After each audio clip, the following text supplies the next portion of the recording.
Cosas dulces para hacer.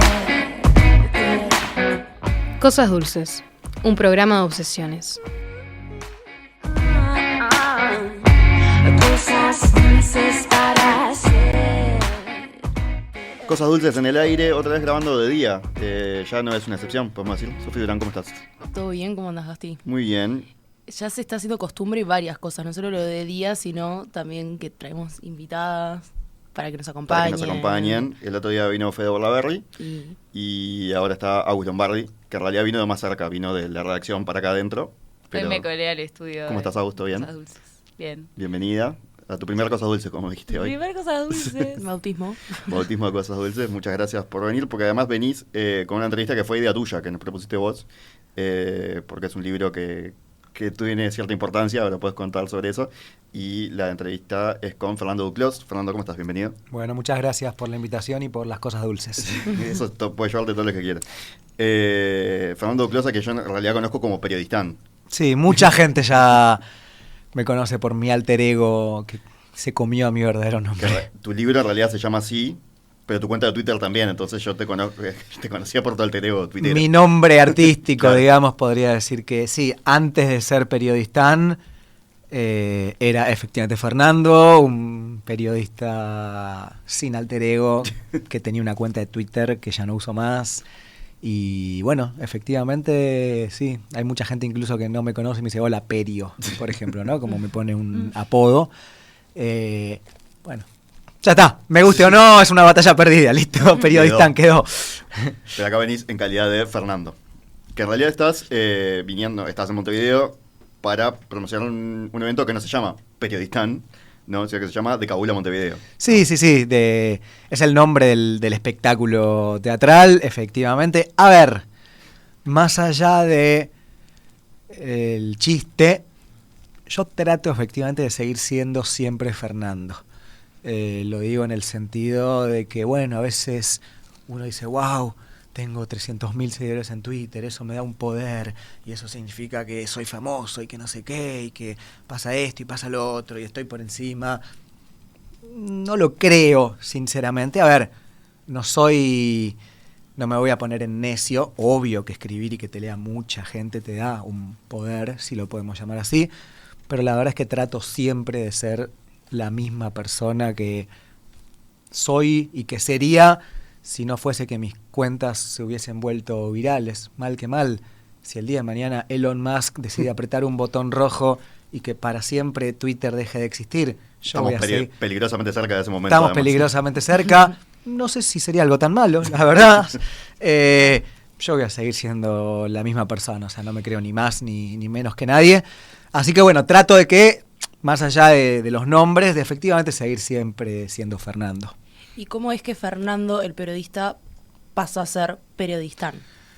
Bueno, es básicamente por un proyecto que siempre digo que se me fue de las manos para bien. O sea, si vos te cruzabas conmigo el 29 de enero de 2019 en Ezeiza, te ibas a encontrar con un muchacho de 33 años que estaba medio perdido en la vida, que había perdido un trabajo hacía poco tiempo, que le habían pagado una indemnización, que había terminado una relación, que estaba enfrentando algunas otras situaciones familiares no muy lindas y que en ese sentido, más que un viaje, pensaba en una huida.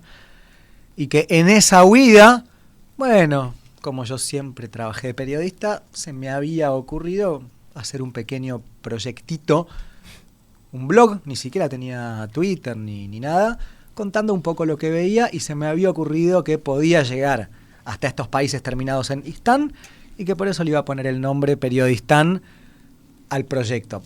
Pero la verdad, no tenía muy en claro dónde iba. Era un flaco con una mochila, con 5 remeras, 5 calzoncillos, un par de pantalones, unas zapatillas, higiene personal, teléfono y no mucho más.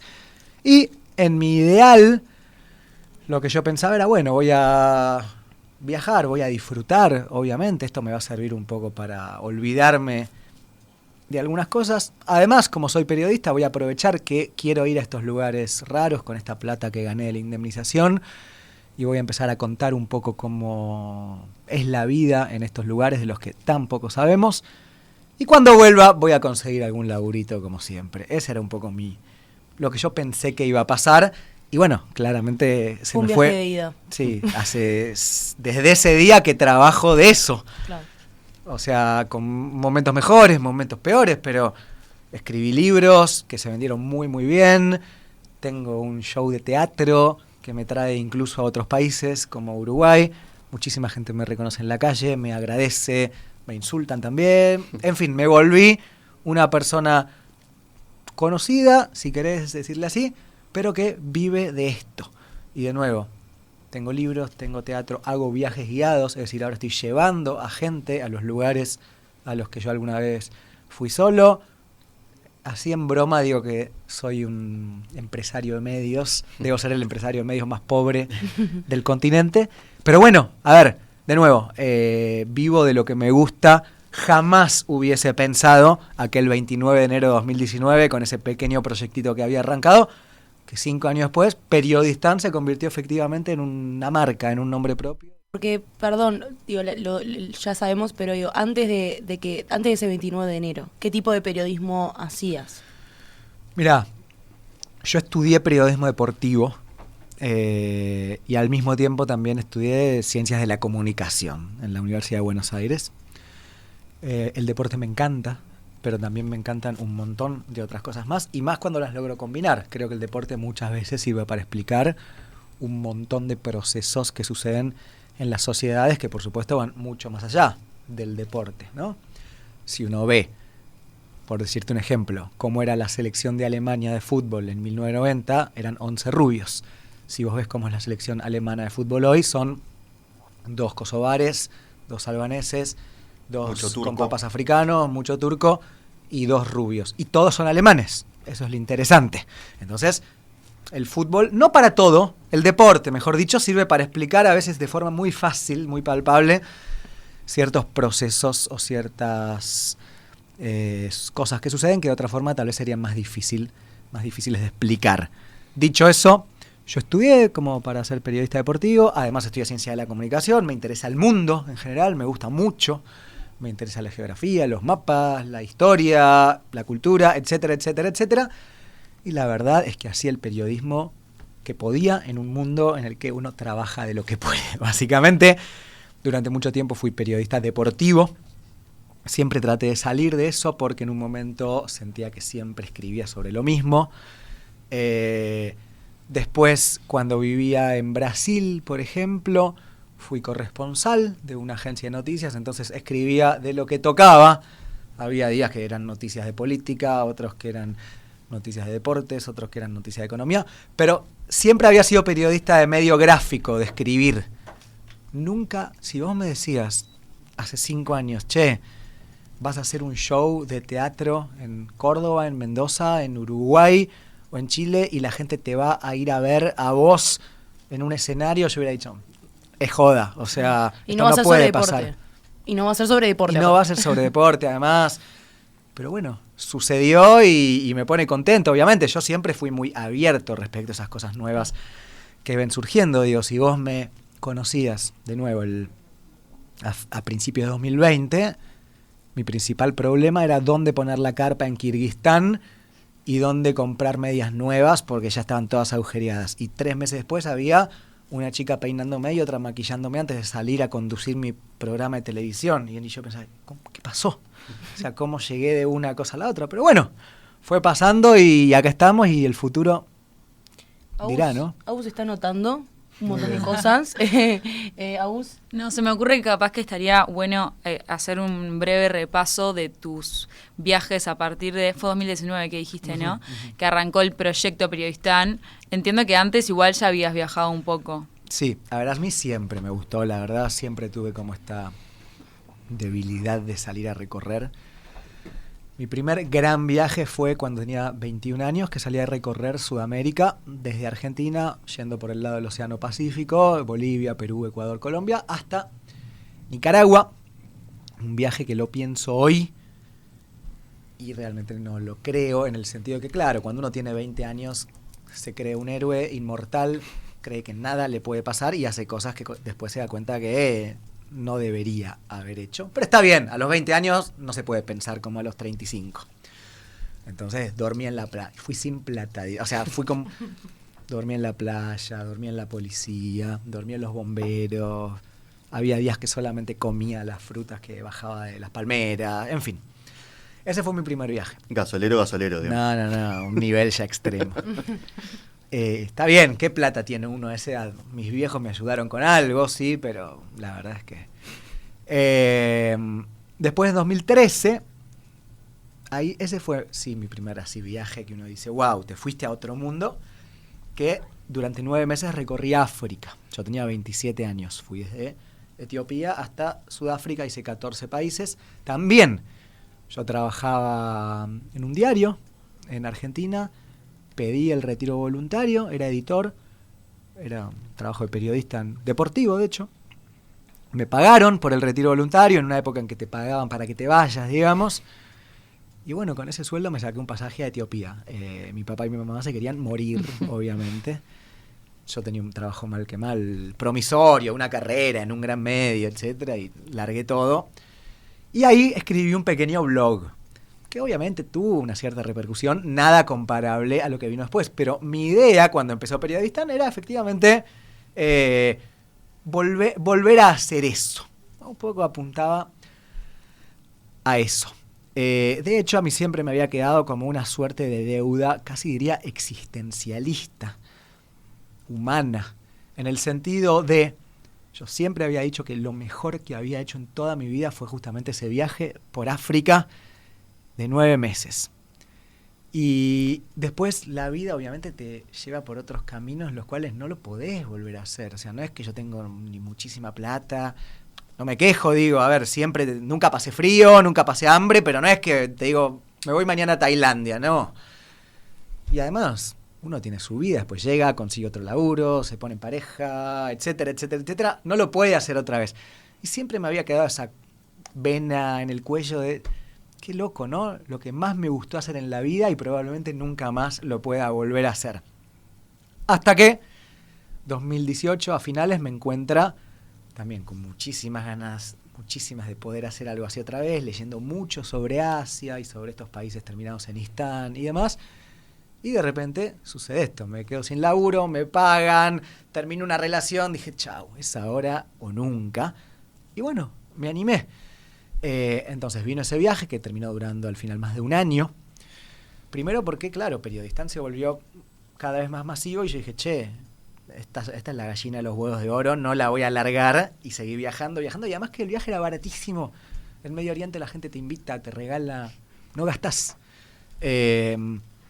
Entonces, bueno, volví de ese viaje ya con mi vida claramente habiendo dado un giro de 360, televisión, toda esta cosa. Pandemia.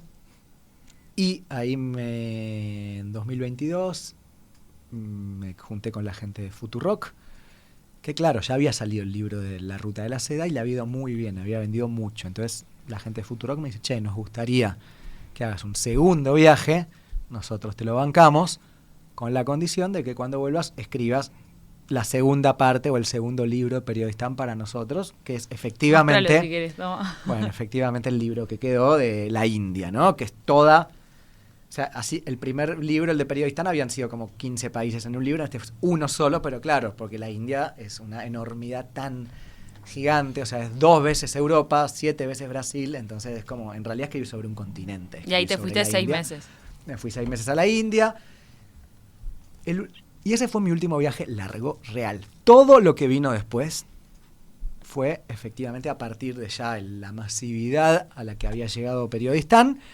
Y entonces me salían trabajos. No sé, el gobierno de Corea del Sur. Queremos que vengas a Corea del Sur y cuentes nuestro país. Listo, obviamente que voy a ir. Bueno, queremos que vayas a tal lugar, queremos que vayas al otro. De repente después surgieron los viajes guiados, llevar gente a... Entonces... Después de India me tocó ir a Egipto, Irak, Pakistán, Corea del Sur, Argelia, otra vez Europa, un montón de lugares, pero ya no fueron. Bangladesh 2 veces. O sea, ya no fueron esta cosa de, bueno, me voy un año con la mochila. Fue bueno, tengo que ir 2 semanas a Bangladesh a mostrar esto y a hablar de esto. Listo, voy, vuelvo. De hecho, yo había pensado efectivamente 2024 no viajar mucho porque también me cansa y porque, bueno, pensaba un año más de Argentina, de desarrollar mis cosas allá, de estar en pareja, etcétera. Y de repente surgieron 40.000 cosas y al final es el año que más viajé. Ahora estoy en Uruguay incluso. Pero bueno, eso fue un poco la seguidilla, ¿no?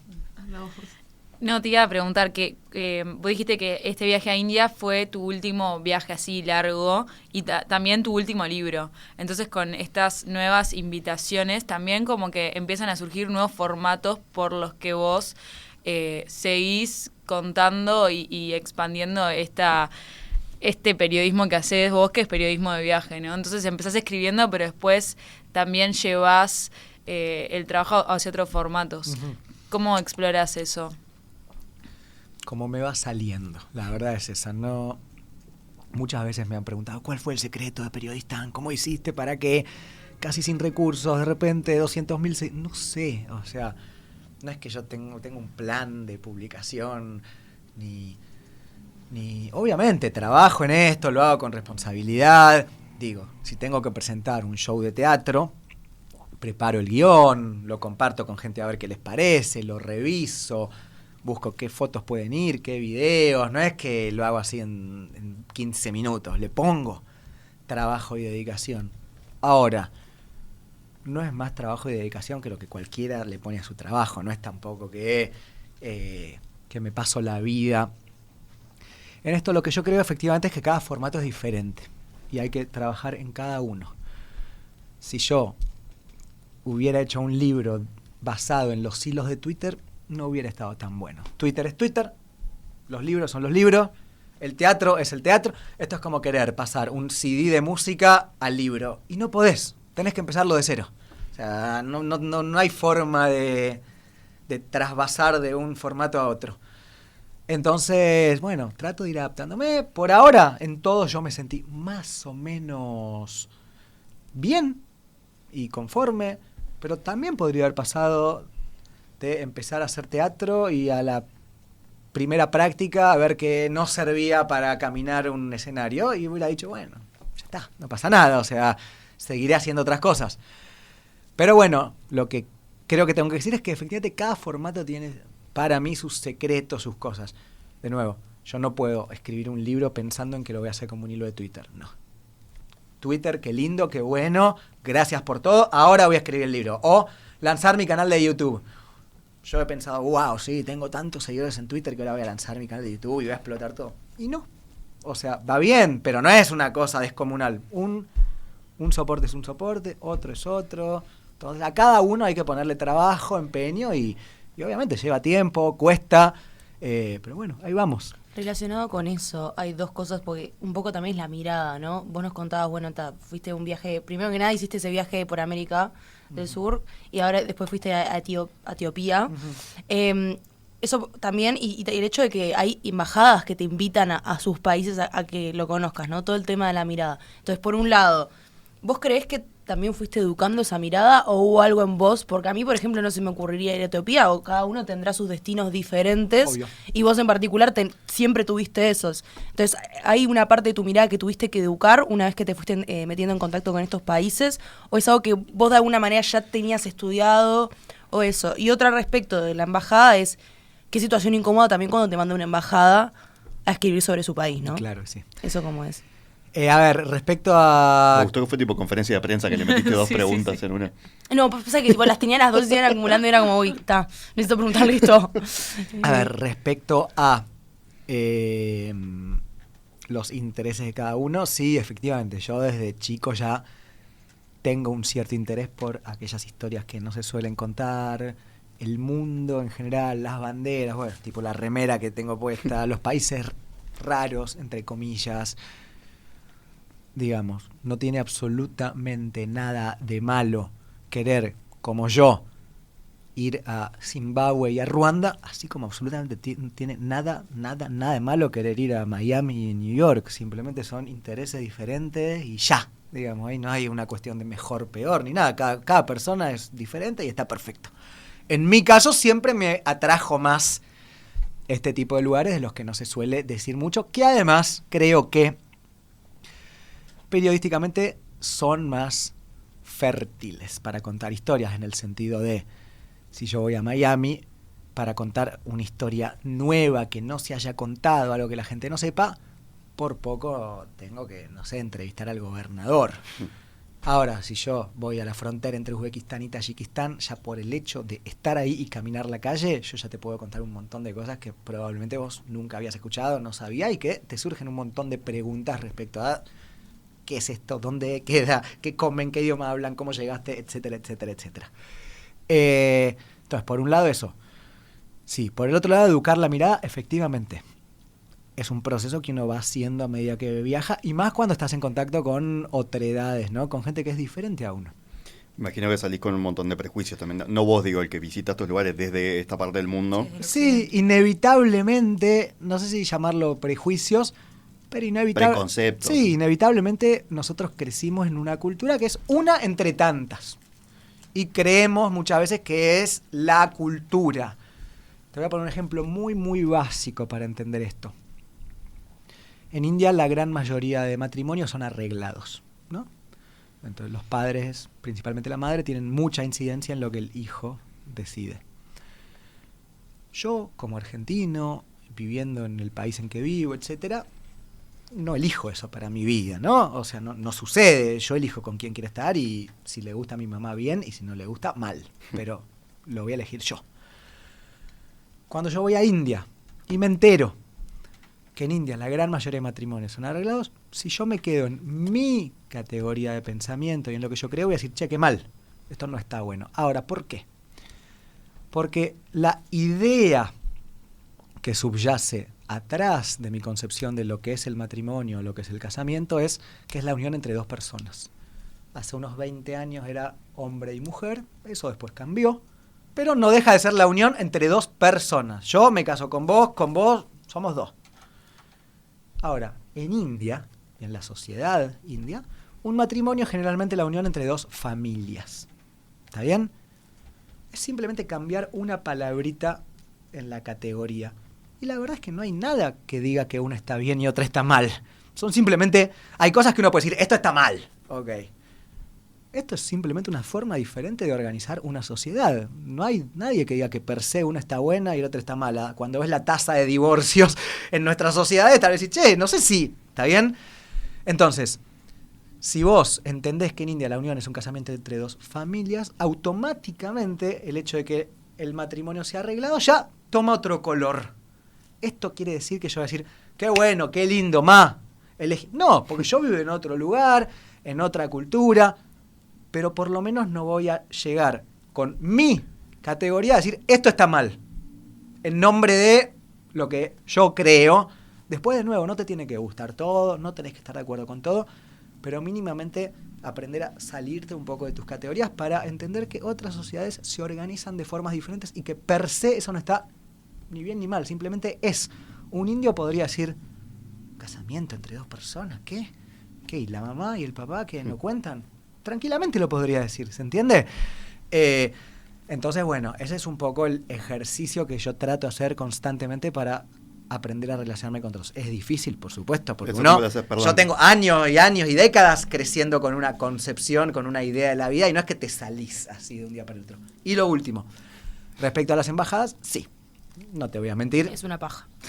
Y, a ver, siempre es preferible escribir efectivamente lo que uno le gustaría escribir, pero a ver, ya ni siquiera es una cuestión de embajadas. Es una cuestión de que me guste o no, mi nombre ya trascendió un poquito más que cuando no era periodista, y ya no puedo ir a un país de incógnito. Claro. Como iba antes, y entraba como turista y después escribía lo que se me cantaba. Ahora tengo que hacer preparativos previos que me llevan a tener que viajar como periodista. Y eso cambia ciertas cosas. Aún así trato de rebuscármelas, pero sí, obviamente, no es lo mismo tener un empleador que no tenerlo, básicamente. O sea, sí. Sigue siendo una gran oportunidad. No El otro día estaba viendo un video que subiste de un campo de refugiados en Argelia donde había un festival de cine, una cosa recóndita. Sí, a ver. Ahí te invitaron, me imagino. invitaron al festival de cine, lo recontra mil disfruté. Es decir, a ver, que a uno lo inviten tampoco quiere decir que lo que dice de bueno es porque le pagaron y tiene. Yo en ese festival fue increíblemente lindo y más allá de quién me había invitado y de lo que estaba haciendo, lo hubiera contado eso de todas formas porque es algo hermosísimo. De todas formas, además uno también elige a dónde va y también elige quién invita. Yo no creo que hay ciertos países que me inviten, la verdad. Tengo una posición política clara. Pero bueno, después está también en cada uno y entender efectivamente que en el mundo ni todo es... Hay un montón de grises, ni todo es blanco, ni todo es negro. Y uno puede hablar de lo que quiere al cabo, por más que haya personas que se enojen. Qué sé yo, o sea, hay tanto mundo para contar que entonces, si yo voy a, no sé... Si yo hago un viaje en el que solo quiero hablar de las músicas de cada lugar, está perfecto. O sea, ¿por qué no puedo hacerlo? No, pero no hablas de la política. Digo, qué sé yo, o sea, hay tanto para contar y tanto tan lindo y tanto que efectivamente no se cuenta. Que bueno, trato de justamente ocupar lo poquito que puedo ese espacio, ¿no? Hay un debate en eso de que te inviten hoy en día entre los periodistas. Nos pasa que llegan muchas invitaciones de China, por ejemplo, de Israel también, de lugares donde vos sabés que te están llevando y que también lo que te van a mostrar es lo que te quieren mostrar. Eso no tiene que ver entonces, ni con China ni con Israel. Cualquier país que te invita, eso te iba a decir. Nadie invita a su casa a alguien para que hable mal de su casa. Eso te iba a Eso decir. está claro, más allá del país que sea. Me Tira la ropa abajo de la cama y todo. Me acuerdo, no me acuerdo cómo se llama el autor, perdón, que hay una novela gráfica que se llama Pyongyang, que es de un periodista que le invitan a Corea del Norte y él se da cuenta que lo están como mostrando medio tipo show y después la novela es como en clave humorística, como diciendo, mira el show que me montaron. Pero supongo que hay una diferencia entre que te inviten y que te paguen, ¿no? No sé en tu caso cómo lo manejás. Mira, la verdad es que tampoco me ha pasado tantas veces Claro. como para decir que tengo un dilema ya o unas reglas de acción. Si me dicen esto voy, si no, no. En cada oportunidad vas viendo también, digamos. Qué sé yo. En todos los países, no solo en Corea del Norte, te invitan para mostrarte. De nuevo, nadie invita a su casa a nadie para que hablen mal. Es como me decía una vez, estaba en un grupito charlando con una chica china y otros europeos, occidentales.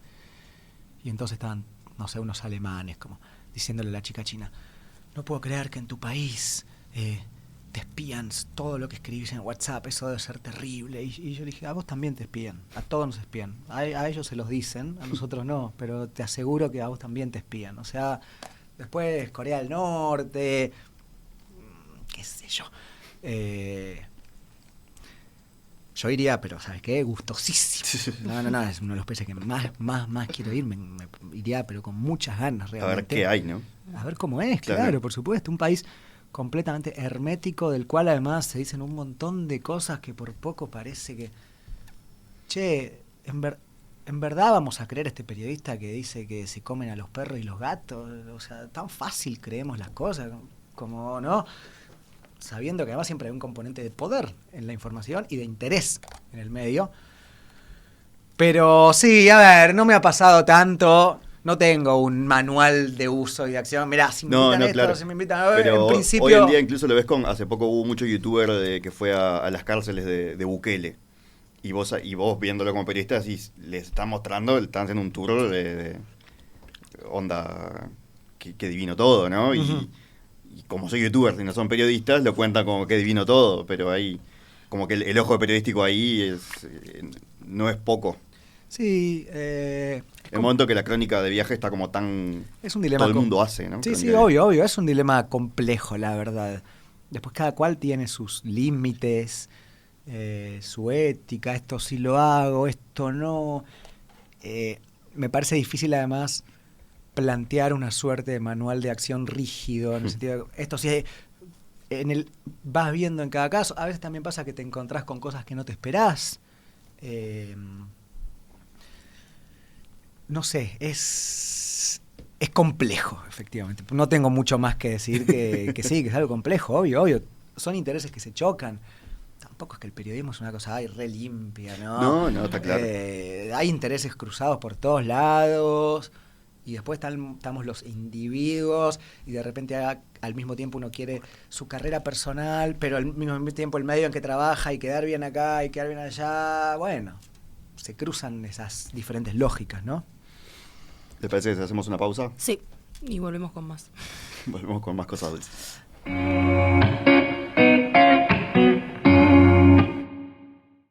Volvemos, seguimos charlando con Fernando Duclos, periodistán, o no, como dijiste al principio, no periodistán, sino Fernando Duclos que hace periodistán, mejor. Ambas cosas están bien. Aus, vos que sos la gran impulsora, Bueno, la gran viajera además.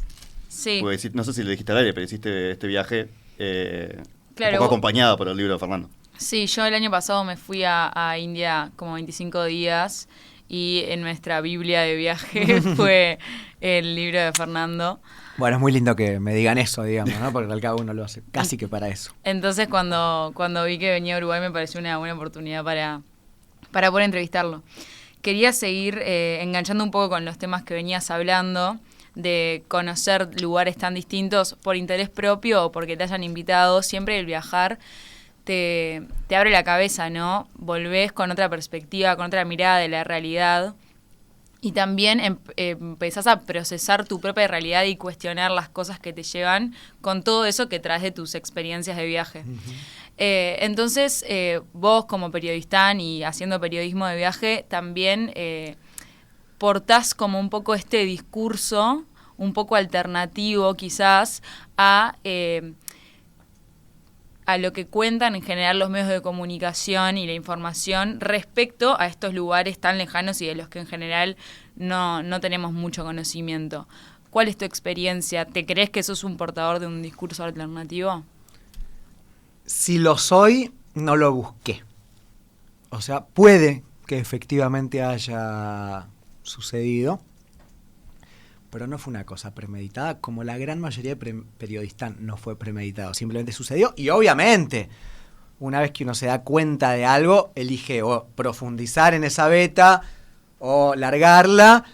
Hay cosas que tal vez ni me doy cuenta, pero sí, a ver, creo que puede que sea una suerte de voz alternativa. Yo tampoco intento hacer una cosa así periodística, académica, de estar todo el tiempo pensando en la noticia y actualizando. Vos entras en mi perfil y no vas a... Si estás buscando la noticia para actualizarte y saber qué está pasando minuto a minuto, no vas a encontrar eso. Hay temas que directamente los escribo cuando yo quiero, salgo de ese minuto a minuto, porque si no, no podría hacer otras cosas. En la jerga podríamos decir, es más color que o no, actualidad. Pero vamos a suponer que hay muchísimos disturbios en Haití, ¿no? Ya por empezar, tal vez ese no es el tema número 1 de la agenda, porque bueno, Haití es una isla chiquita, no tiene gran importancia económica en el planeta, siempre etcétera, está en etcétera. quilombo. Exacto, vamos a suponer que está pasando eso.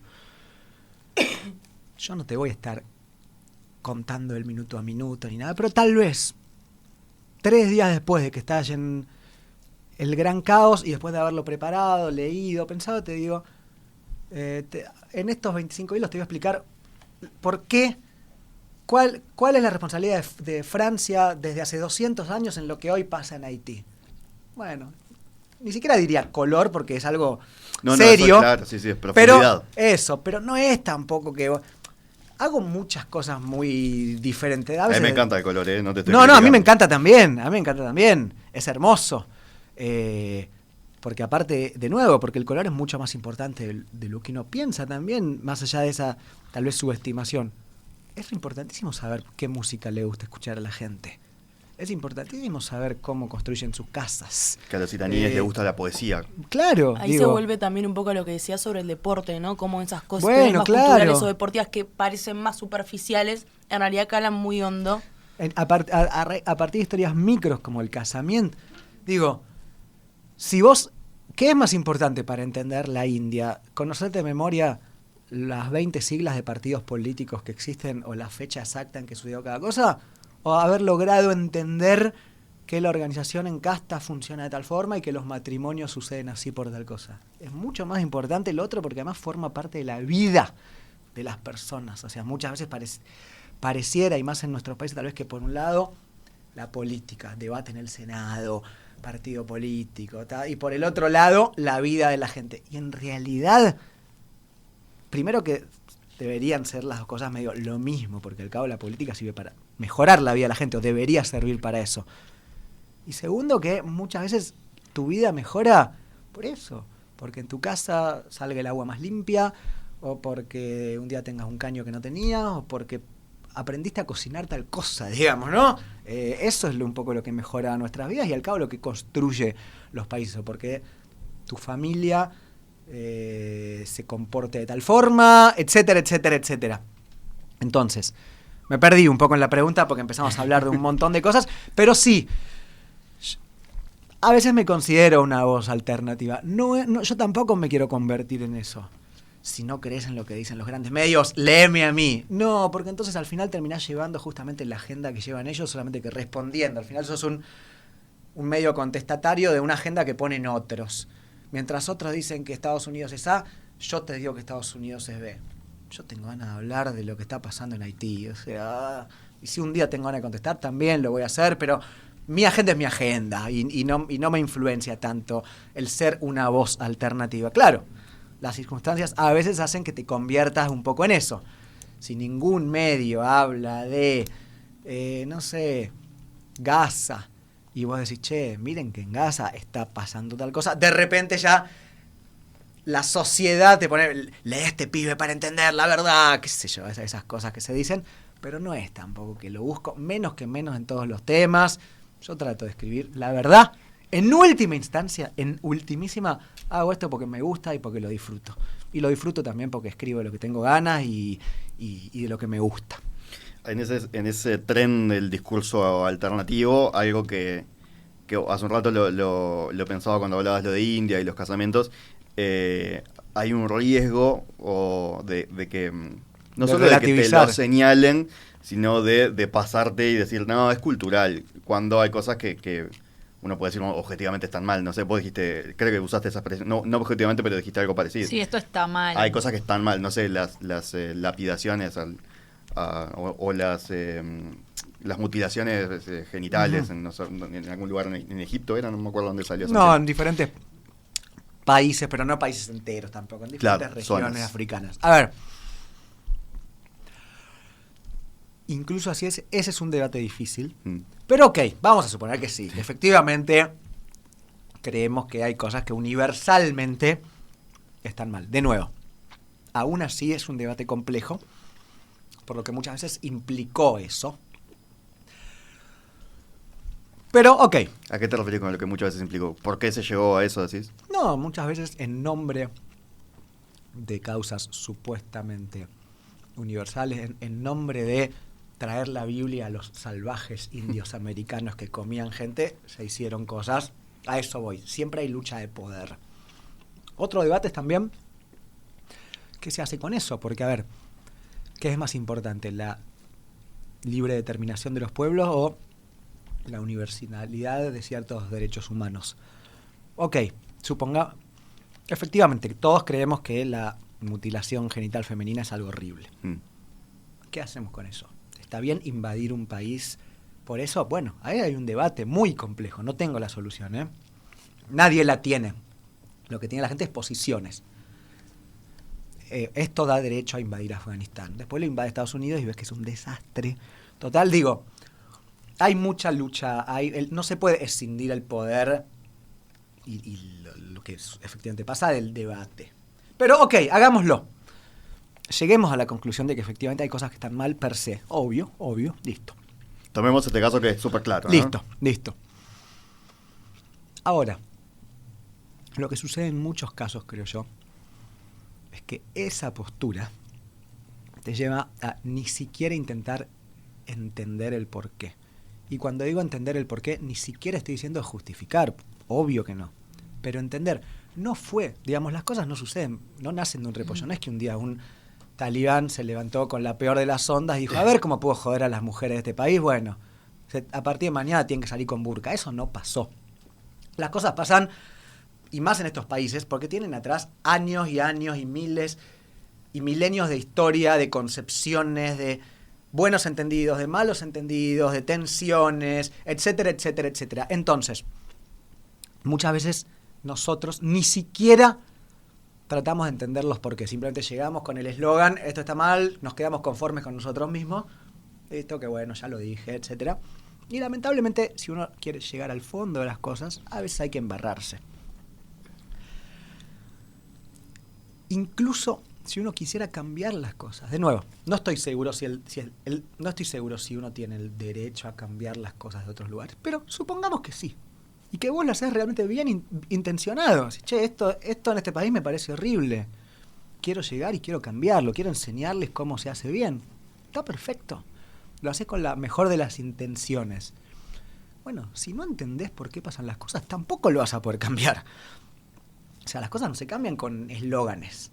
Las cosas se cambian tratando de entender los porqués, las razones, y a partir de ahí uno dice, bueno, voy a trabajar en esto. ¿Listo? Ahora entiendo por qué en estos países no se acepta tal cosa. Es porque viene de acá, entonces hablemos con las mujeres, hablemos con no sé qué.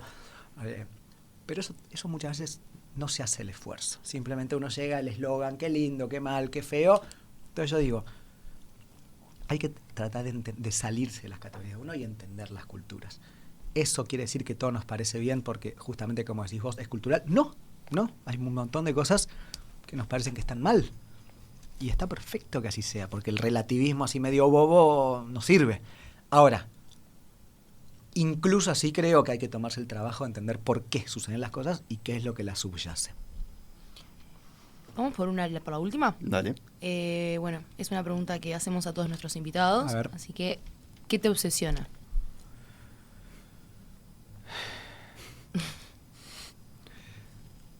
No sé. No tiene por qué ser algo profundo. Sí, no.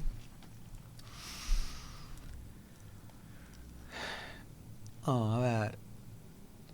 No sé si lo pondría en términos de obsesión. No hay nada en esta vida que yo me levante y me vaya a dormir pensando en eso. Tengo momentos, además. En algunos momentos me obsesionan cosas como que no haya una guerra, que el mundo no explote, que no sé qué. Y en otras algo más terrenales como, no sé, algo básico. No sé, quiero que mi casa esté linda. Qué sé yo.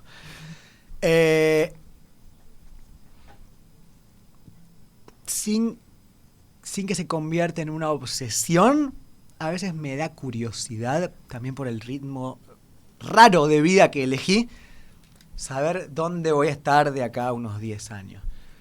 Si voy a ser un hippie que está viajando por el mundo, o si efectivamente voy a tener una familia. A veces pienso en eso, digamos, y lo más interesante es que no tengo una respuesta definida. Sí, obviamente tengo cosas que quiero, pero lo que pasa es que tengo muchas cosas que quiero. Y a veces todas esas cosas pueden o no ser complementarias. Entonces, a veces me hago esa pregunta sobre el futuro, porque también sé que muchas veces uno quiere, a veces no termina uno decidiendo exactamente lo que uno quiere, sino que el mundo sucede y uno a veces se pliega a eso, ¿no? Vos sos un gran ejemplo, 29 de enero en Ezeiza. Bueno, por eso, Sí. nunca jamás lo hubiera pensado. Y bueno, no, a veces pienso, por ejemplo, ¿seguirá Periodistán mucho tiempo más? O sea, tal vez en un momento digo, ya está. Quiero otra vez tener un laburo de oficina y tener una vida más tranquila y saber que tengo un sueldo fijo a fin de mes. ¿Qué sé yo? O tal vez digo, profundizar y decir, ya está, me di cuenta que no sirvo para este mundo y sirvo para viajar y contar. No lo sé, ¿viste? Hay como fuerzas que se chocan. Por un lado la estabilidad, por otro lado la aventura, el viaje, familia, bueno, un montón de cosas. A veces me das, de nuevo, no es una obsesión, pero a veces me da esa cosa, che, ¿qué vendrá, no? Eso. A mí algo que no sé si me obsesiona, pero me gusta mucho es Transnistria. Fui, Por eso. ¿qué vendrá en Transnistria, no? el último, podríamos decir, reducto soviético que existe en el mundo, una pequeñísima república separatista de Moldavia, en donde todavía, al menos desde lo simbólico, porque tampoco es que hay granjas colectivas, pero vas a ver estatuas de Lenin en la calle, vas a ver la hoz y el martillo, y vas a ver algún viejo tanque soviético. Es muy interesante. ¿No fue Real Madrid a jugar a Transnistria Sí, hace poco? sí. Gran momento de la Champions League. No solo que fue a Transnistria, sino que después el Sheriff Tiraspol, que es el equipo transnistrio, le ganó al Real Madrid en el Santiago Bernabéu. Tal vez la mayor sorpresa en la historia del fútbol. Un país que no existe, Claro, le ganó al Real Madrid, que encima después él termina saliendo campeón de esa edición. después fue el año pasado. Creo que el otro. Creo que fue hace 2 años de la Champions League. Real Madrid sale campeón siempre. Sí, así estaba que- pensando cuándo fue la última que se cambió. Siempre. Muchas gracias, Fernando. Por favor, ustedes. Y muchas gracias, Aus, por venir también. Gracias por invitarme.